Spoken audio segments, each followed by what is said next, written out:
तो दोस्तों आज हम देखने जा रहे हैं गुटी का किला। गुटी का किला आंध्र प्रदेश के गुटी शहर में स्थित है। गुटी का यह किला गुटी बस स्टैंड से लगभग 2 किलोमीटर दूरी पर है। किला जाते समय हमें गुटी शहर के बीचों बीच से होकर जाना होता है। गुटी शहर का बहुत सारा भाग अब किले की सीमा के अंदर रहता है। इस शहर के अंदर आप किले के अवशेष देख सकते हैं। किले परिसर में ही रोड के दोनों तरफ बड़ी बड़ी कॉलोनी बन चुकी हैं। गुटी शहर का प्राचीन नाम राव दुर्ग है, जो कि आंध्र प्रदेश के कुछ सबसे प्राचीन किलों में से एक है। करीब आधे घंटे के बाद हम किले परिसर में पहुंचते हैं, जहां पर 2 तोपें प्रदर्शित की गई हैं।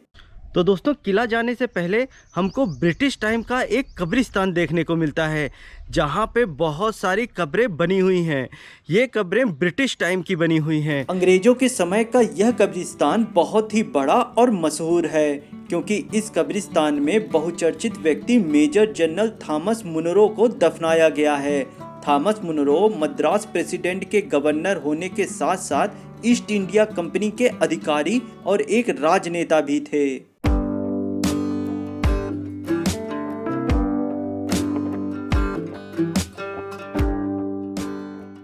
तो दोस्तों कब्रिस्तान के बगल से ये पतली रास्ता सीधा फोर्ट के लिए जाती है। गुट्टी का ये किला एक पहाड़ के ऊपर स्थित है, जहां हमें पैदल जाना पड़ता है और मेन गेट से पहाड़ के ऊपर बना हुआ गुट्टी का किला लगभग 2 किलोमीटर है। तो चलिए चलते हैं गुट्टी का किला देखने के लिए। दोस्तों गुट्टी का किला चूँकि एक पहाड़ के ऊपर स्थित है, तो गुट्टी के किले तक जाने के लिए हमें खड़ी चढ़ाई चढ़नी पड़ती है। यदि आप लोग गुट्टी का किला देखने आ रहे हैं तो आप अपने साथ कुछ खाने के लिए और पानी की बोतल ज़रूर रख लें, क्योंकि गुट्टी के किले तक जाने के लिए आपको पूरा पहाड़ ही चढ़ना होता है। तो आपको पानी और कुछ खाने के लिए ज़रूर रख लेना चाहिए।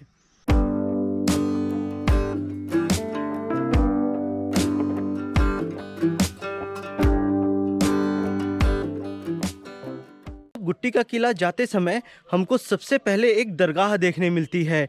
दरगाह के बगल से एक रास्ता जाता है, जो कि सीधा गुट्टी के किले के लिए जाता है। किला जाते समय रास्ते में नवनिर्मित एक मस्जिद भी स्थित है, जिस पर विभिन्न रंगों से पुताई की गई है और पास ही एक मजार भी देखी जा सकती है।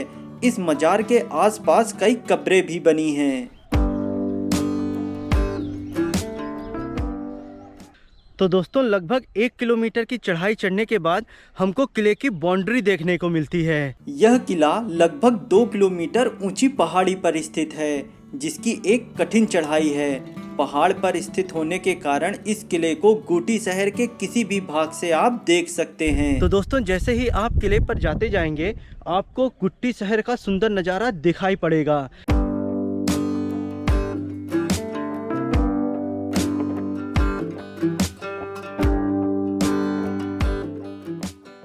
तो किले में अंदर जाने से पहले हमको सबसे पहला द्वार मिलता है, जिसे पहले भूल भुलैया द्वार कहा जाता है।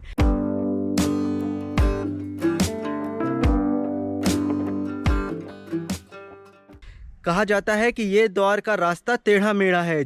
जब भी दुश्मन सेना इस भूल भुलैया द्वार से अंदर आया करती थी, तो ऊपर चढ़े सैनिक उन पर पत्थर बरसाया करते थे। तो चलिए अब हम भूल भुलैया द्वार से किले के अंदर चलते हैं। इस भूल भुलैया द्वार का निर्माण दुश्मन सैनिकों को रास्ता भ्रमित करने और रास्ते में ही दुश्मन सैनिकों को खत्म करने के लिए किया गया था। भूल भुलैया रास्ते में ऊंची दीवारों के बीच सकरा रास्ता बना देखा जा सकता है। ऊंचाई पर बैठे किले के सैनिक रास्ते में ही आधे से ज्यादा दुश्मन सैनिकों को मार देते थे। एक तो इतनी बड़ी चढ़ाई और दूसरा भूल भुलैया वाला रास्ता दुश्मन सेना को परेशान कर देता था। तो हमें भूल भुलैया मार्ग में कई सारे मोड़ देखने को मिलते हैं, और ये ऊपर एक बुर्ज बना हुआ है। जैसे ही दुश्मन सेना इस स्पॉट पर आया करती थी, तो ऊपर चढ़े हुए सैनिक उन पर पत्थर बरसाया करते रहे, उन पर तीर गोला बारूद बरसाया करते थे। इसलिए इस द्वार को भूल भुलैया द्वार कहा जाता है।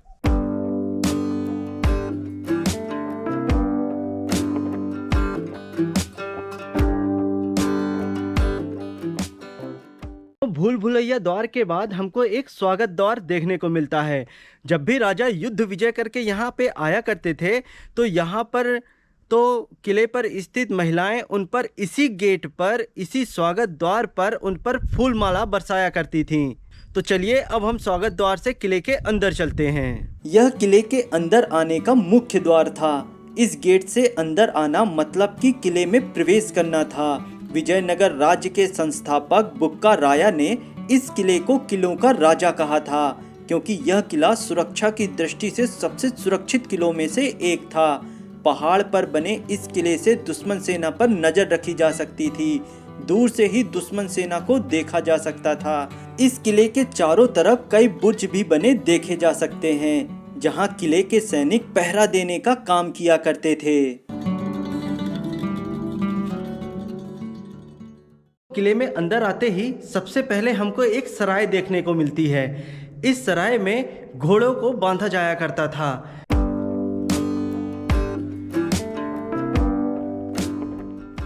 तो ये सराय एक बहुत बड़ी सराय है। इस सराय में सेना के सभी घोड़ों को, लगभग 1000 घोड़ों को बांधने की जगह है।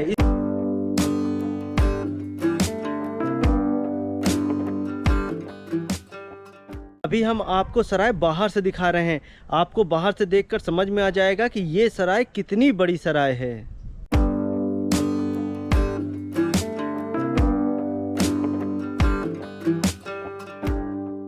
दोस्तों, दूसरे छोटे जानवरों को बांधने के लिए यहाँ पर छोटी छोटी कई सराय देखने को मिलती हैं। तो चलिए अब हम आपको छोटी और कई सराय दिखाते हैं।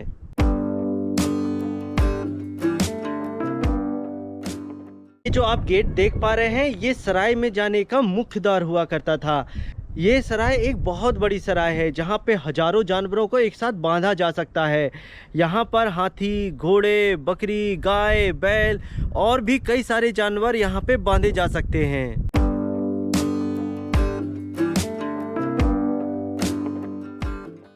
ये किला एक ऊंची पहाड़ी पर बना हुआ है, तो पानी पहाड़ी पर लाने के लिए बहुत ही तकलीफ हुआ करती थी। इसलिए इस किले के ऊपर एक बड़ा सा पॉन्ड भी बना देखा जा सकता है, जहाँ पे बरसात के पानी को इकट्ठा किया जा सकता है। ये बरसात का पानी पूरे साल भर किले के लिए यूज़ किया जाया करता था।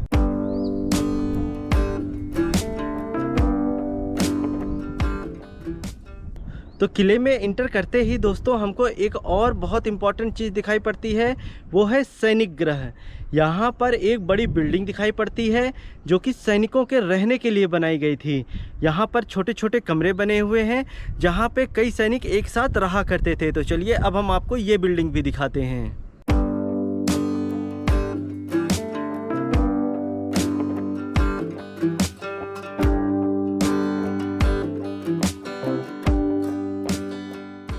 तो जैसा कि आप लोग देख पा रहे हैं कि आज के समय भी ये बिल्डिंग पूरी तरीके से टूट चुकी है। छत नहीं है, दीवार केवल खड़ी हुई है, गेट नहीं है, विंडो नहीं है, सारी चीज़ें यहाँ पे टूट चुकी हैं। कुल मिलाकर ये बिल्डिंग भी पूरी तरीके से खंडहर हो चुकी है।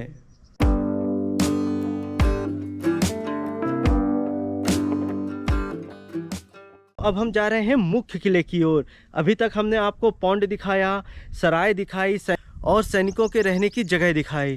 तो चलिए अब हम चलते हैं यहाँ के मुख्य किले पर।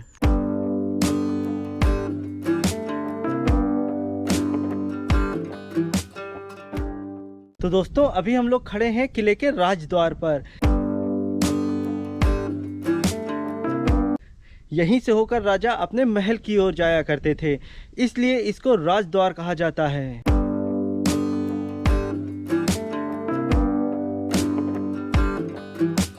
तो राजद्वार से प्रवेश करते ही हमको एक छोटा सा द्वार मिलता है।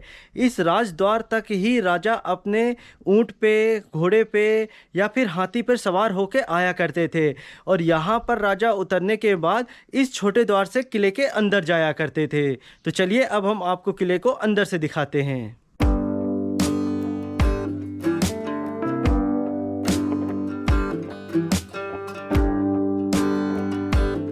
तो राजा का ये स्वागत द्वार 4 स्तंभों से मिलकर बना हुआ है, और इन स्तंभों पर बेहद ही खूबसूरत कलाकृतियों को उकेरा गया है। तो चलिए अब हम आपको ये चीज भी दिखाते हैं। इस किले की दीवारों पर कई शिलालेख भी प्राप्त हुए हैं। ये शिलालेख इस किले का इतिहास और सभ्यता का दस्तावेज हैं। यहाँ स्थित एक शिलालेख तो 7वीं शताब्दी का बताया जाता है।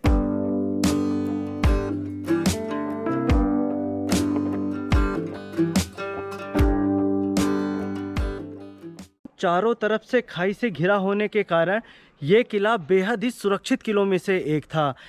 इस किले के चारों तरफ आप बनी हुई खाई देख सकते हैं। किले के ऊपर से नीचे कितना गहरी खाई स्थित है, इसलिए इस किले को बेहद ही सुरक्षित समझा जाया करता था।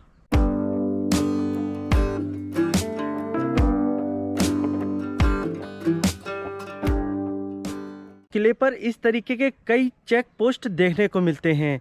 यहाँ पर सैनिक पहरा दिया करते थे। बिना राजा की परमिशन से कोई भी व्यक्ति इस चेक पोस्ट से आगे नहीं जा पाया करता था।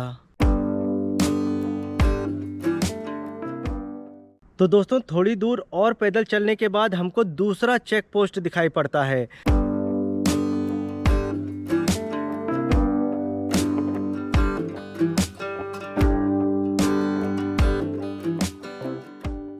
यदि किसी भी व्यक्ति को राजा से मिलना होता था तो उस व्यक्ति की इस चेक पोस्ट पे भी पूरी जांच की जाया करती थी।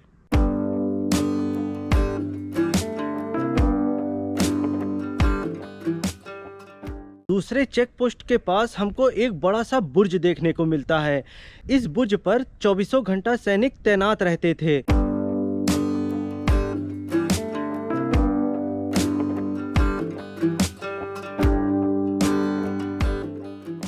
किले तक पहुंचने के लिए हमको कई चेक पोस्ट से होकर गुजरना पड़ता है, कई द्वार से गुजरना पड़ता है। ऐसा ही ये एक द्वार है।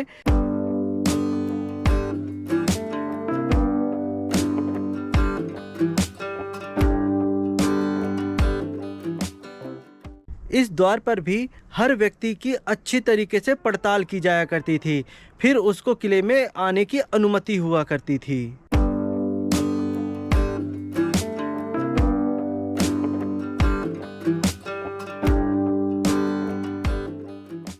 तो दोस्तों, ये किले का 5वें नंबर का द्वार है, जो कि कई बड़े स्तंभों से मिलकर बना है और यहाँ पर इस द्वार के ऊपर की गई कलाकारी आज भी सुंदर प्रतीत होती है।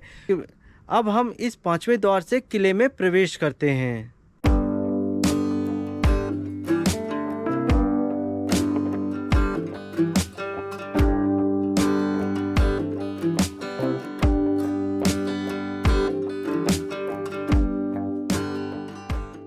तो किले के 5वें द्वार से प्रवेश करते ही हमको एक और ऐसा बुर्ज दिखाई पड़ता है। इस बुर्ज में भी सैनिक लगातार 24 घंटे पहरा दिया करते थे।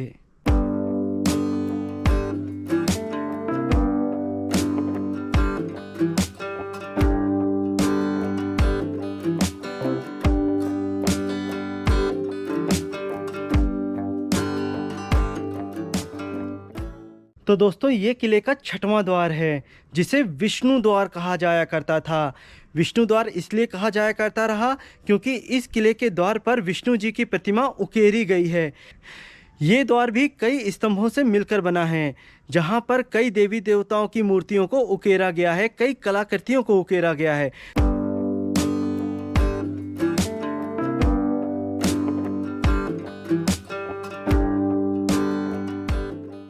तो ये 6वें नंबर का द्वार भी कई सुंदर स्तंभों से मिलकर बना हुआ है। इस द्वार पर भी कई सैनिक तैनात रहते थे। तो चलिए अब हम इस द्वार से आगे बढ़ते हैं।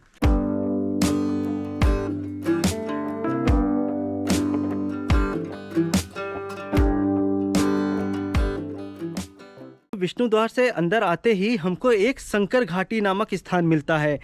जहां हम खड़े हैं, ये जगह को शंकर घाटी कहा जाया करता था, क्योंकि इस स्थान पर एक तरफ ऊंचा पहाड़ बना हुआ है जो कि कुछ कुछ शिवलिंग टाइप का दिखता है, इसलिए इसको शंकर घाटी कहा जाया करता था। जब भी दुश्मन सेना इस शंकर घाटी पे प्रवेश करती थी तो ऊपर पहाड़ से पत्थरों की वर्षा कर दी जाया करती रही, तीर की वर्षा, भाले की वर्षा कर दी जाया करती रही, गोला बारूद गिराया जाया करता रहा। इसलिए ये शंकर घाटी काफी खतरनाक मानी जाया करती थी।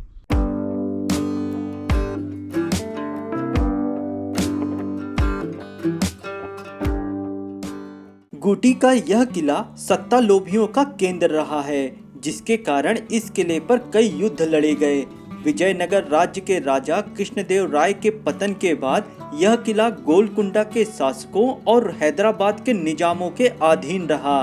1773 ईस्वी के आसपास यह किला हैदर अली के शासन में आया था। फिर यह किला टीपू सुल्तान और बाद में कुछ समय के लिए यह किला मराठों के अधीन रहा। तो शंकर घाटी के बाद हमको एक गेट मिलता है और गेट के बाद हमको कुछ ऐसी सीढ़ियाँ दिखाई पड़ती हैं। यहीं से हम राजा के महल तक पहुंच सकते थे। तो चलिए चलते हैं, अब हम आपको राजा का महल दिखाते हैं, आसपास की सुंदर नज़ारा दिखाते हैं, क्योंकि ये एक ऊंचे पहाड़ के ऊपर स्थित है।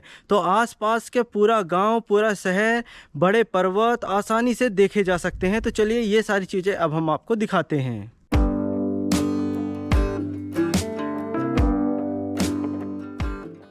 तो दोस्तों, शंकर घाटी के पास हमको एक बड़ी सी जगह देखने को मिलती है। ये दीवाने आम हुआ करता था।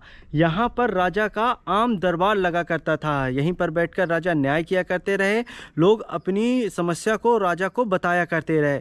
तो ये दीवाने आम वाली जगह हुआ करती थी।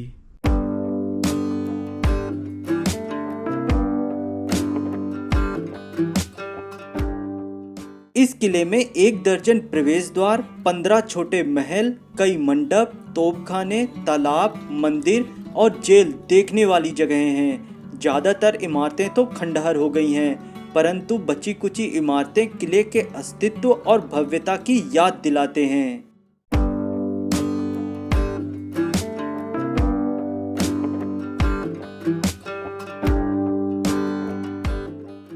तो ये किला एक बहुत ही बड़ा किला है।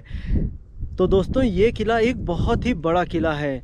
ये आंध्र प्रदेश के कुछ बहुत ही अच्छे किलों में से एक माना जाता था, लेकिन आज के समय ये पूरी तरीके से खंडहर हो चुका है। प्रशासन का ध्यान नहीं होने के कारण यहाँ की बिल्डिंगें टूट चुकी हैं। आपने जैसा कि देखा, यहाँ पे कई अस्तबल हैं, सराय हैं, पौंड बने हुए हैं, कई सारे चेक पोस्ट बने हुए हैं, कई सारे द्वार हैं।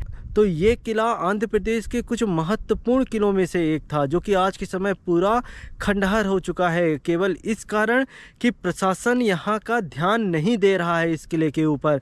यदि प्रशासन अगर इस किले पर ध्यान दिया होता तो ये एक बहुत ही अच्छा टूरिस्ट प्लेस बन सकता था। यह किला चारों ओर से पहाड़ से घिरा हुआ है। पहाड़ पर सीढ़ियों के निशान साफ देखे जा सकते हैं। ये पहाड़ पर चढ़ने के लिए बनाई गई सीढ़ियाँ हैं। पहाड़ से चारों ओर के खूबसूरत नज़ारे भी दिखाई पड़ते हैं। ये किले का दूसरा बड़ा पॉन्ड बना हुआ है, जहाँ पे बरसात के पानी को इकट्ठा किया जाता था और साल भर इस पानी का यूज़ किया जाया करता था। थोड़ी ही देर में हम मुख्य किले तक पहुँच जाते हैं, जहाँ से एक प्रवेश द्वार और पहाड़ के ऊपर स्थित किला साफ देखा जा सकता है।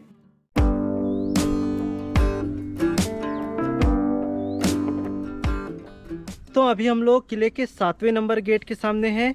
इसी गेट के बाद ही राजा का महल और रानी का महल मिलता है।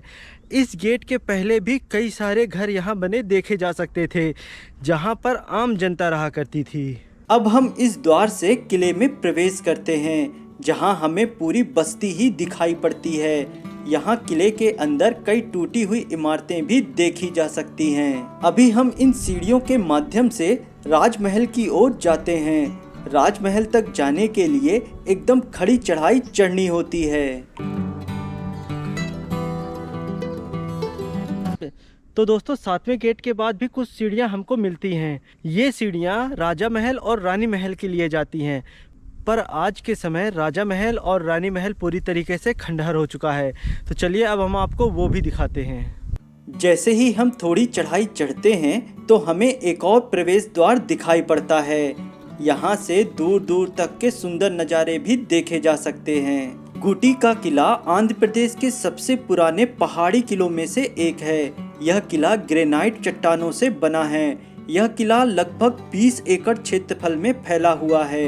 गुटी किला हिंदू इस्लामिक वास्तुकला का मिश्रण है। यहाँ इस किले में कुछ मंदिर भी देखे जा सकते हैं। मुख्य किले में अंदर आते ही कुछ ही दूरी पर एक मंदिर दिखाई पड़ता है।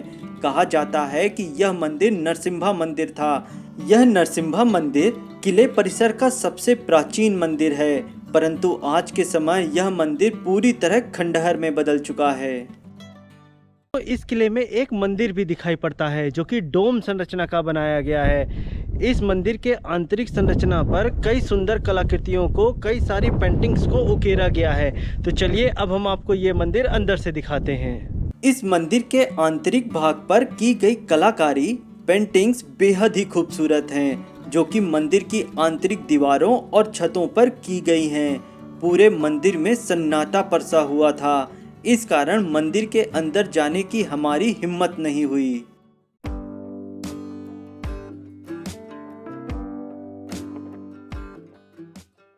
तो किले के ऊपर आते ही हमको तीसरा ये पॉन्ड बना दिखता है, जहां आज भी पानी भरा हुआ है।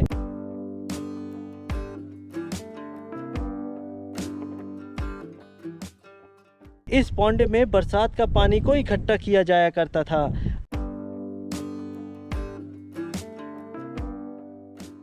किले में ये चौथा पॉन्ड बना हुआ है जो कि कुछ कुएं की तरह दिखाई पड़ता है। यहाँ पर भी बरसात के पानी को इकट्ठा किया जाया करता था।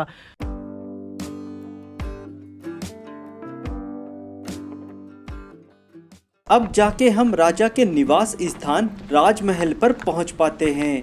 यही किले का मुख्य महल है, जो कि चारों तरफ से कई इमारतों से घिरा था। यहाँ स्थित सारी इमारतें केवल अब अवशेष मात्र ही हैं। कुछ सीढ़ियाँ चढ़ने के बाद हम सीधा महल के मुख्य भाग तक पहुँचते हैं। महल के मुख्य भाग में केवल यही एक इमारत ऐसी है जो कि देखने लायक है। इस इमारत पर हम चढ़कर देखते हैं तो इमारत के बीचों बीच एक बड़ा गड्ढा देखने मिलता है। ये बड़े बड़े गड्ढे खजाना खोजने वालों द्वारा किए गए हैं। यहाँ स्थित कई इमारतें भी इन्हीं खजाना खोजने वालों द्वारा तोड़ी गई लगती है। इतनी ऊंचाई पर बने हुए इस महल से पूरे किले के साथ साथ दूर दूर स्थित गुटी शहर के भी सुंदर नज़ारे दिखाई पड़ते हैं।